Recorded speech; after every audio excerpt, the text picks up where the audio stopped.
Fala pessoal, aqui é o Marcelo da Retition e hoje eu vou mostrar para vocês como adicionar grupos alimentares aqui no nosso software. Então existem duas formas de você criar um grupo alimentar aqui no Dietitian. A primeira delas a gente já mostrou no tutorial de plano alimentar, que é por meio do plano alimentar mesmo, né? Então enquanto você está criando a dieta, você adiciona o grupo alimentar por ali. Mas uma forma que a gente achou interessante trazer também é as nutricionistas, vocês já deixarem tudo pronto para quando for prescrever o plano ser mais rápido ainda. Ou seja, você consegue adicionar um grupo alimentar por meio da tela inicial aqui, da parte de cadastros, clicando em grupos alimentares, tá? E aqui já vai mostrar uma listagem bem organizada aqui dos grupos alimentares que você já tem. Vocês conseguem já analisar os grupos que já foram criados, inclusive fazer filtros aqui pelo grupo, inclusive fazer filtros aqui pelo tipo de cálculo, se é média ou se é soma, por título e pelo número de alimentos, tá? Então tudo funciona aqui certinho, você consegue pesquisar os grupos da forma que você quiser. Mas o que eu quero ensinar vocês aqui dentro desse tutorial é mesmo adicionar um grupo alimentar por meio desse módulo. Então, o que você tem que fazer? Você clica aqui em adicionar grupo alimentar, adiciona um título do grupo, vamos pensar um grupo. Eu quero adicionar frutas amarelas. Frutas amarelas. Esse tipo de grupo aqui, nesse caso, é média, né?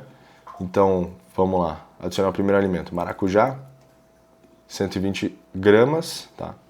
Interessante que o primeiro alimento vai ser basicamente o que vai determinar a função dos outros, tá? Então, como vocês podem ver aqui, ó, vou adicionar a segunda fruta amarela, abacaxi, 159 gramas. Então, ele já meio que puxou automático a medida para deixar mais adequado conforme o maracujá, que era o primeiro alimento, tá? Você pode tanto respeitar isso aqui, então adicionar o alimento direto, e ele já vai fazer mais ou menos uma média aqui com base nas calorias gerais do alimento, né? Ou você pode, enfim, clicar aqui em editar e mudar a quantidade desse alimento para deixar do jeito que você acha mais adequado. Então, se eu acho que é mais adequado deixar 150 gramas de abacaxi dentro dessa média, eu posso fazer isso aqui sim, tá?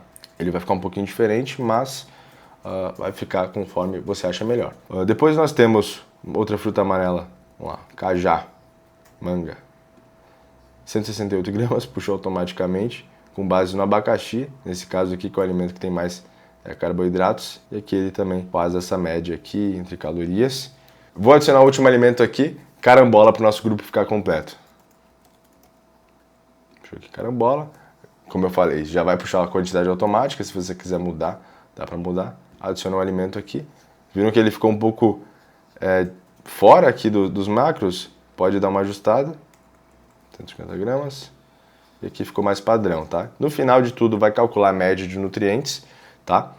Então aqui calculou uma média de carboidratos de 17,4 gramas, uma média de proteína de 1,8 gramas, uma média de lipídios de 0,7 e uma média de calorias, né, de energia de 84 calorias. Também calculou o desvio padrão ali, entre todos os macros e as calorias, tá? Desvio padrão de 5 calorias. E essa é a forma de média, tá? Então você clica aqui em adicionar grupo alimentar, já vai ficar salvo no seu banco aqui. Então vai ter todos os alimentos, o tipo de cálculo, a quantidade de alimentos e depois você já consegue utilizar ele lá no plano alimentar da forma que você quiser.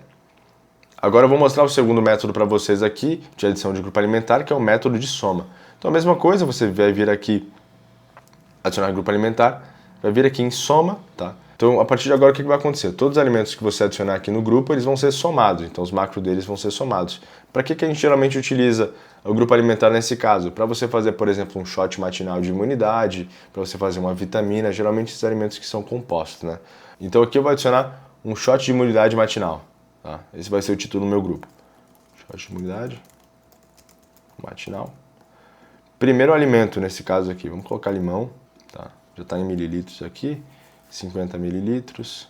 Vamos adicionar um gengibre em pó, uma colher de café cheia, ficar forte. Outra coisa que eu vou adicionar aqui no meu shot de imunidade matinal vai ser cúrcuma em pó, uma colher de café rasa.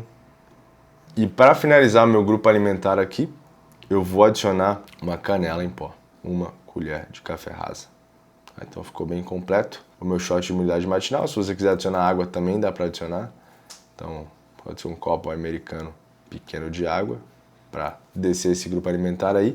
E aqui, como vocês podem ver, os macros foram somados, tá? Então no final já deu uma soma ao invés da média, como é o método que eu mostrei anteriormente para vocês, tá? Então isso que vai ser somado ajuda bastante para reduzir o número de linhas que você teria no plano alimentar convencional e facilita bastante a adesão do seu paciente, onde ele vai ver lá que é o shot de imunidade matinal e na notificação do app dele, por exemplo, não vai aparecer muitos alimentos. Isso aí já causa um efeito bem legal para ele conseguir ter mais adesão no seu plano, tá? Mesma coisa aqui, finalizei o meu plano, clico em adicionar grupo alimentar e ele vai ficar salvo aqui no meu banco de alimentos, tá? E depois que se eu quiser utilizar esse grupo no plano alimentar, eu também vou conseguir. Viu só como é fácil criar um grupo alimentar aqui no Dietitian? Até o próximo tutorial.